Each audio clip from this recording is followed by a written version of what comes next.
एक सेकंड।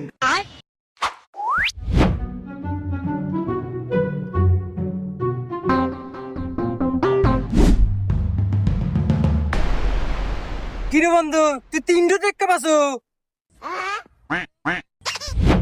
শালা ধীরে কথা কর ক্ষমা করে দাও এই বন্ধু ও বলে 3টো টেক্কা পাইছে চা দর্শি আর টিয়া ধরা দেবো না খেলা ছাড়িয়া দে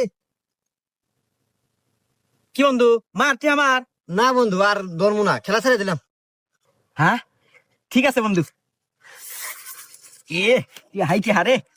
বন্ধু আমি আর খেলবো না থাক আমি গেলাম শালার কপাল কি রে 3টো টেক্কা পাইলো হ্যাঁ হাই রে কপাল আমার ঘরে বা কপাল কোনো হলো না বাইগান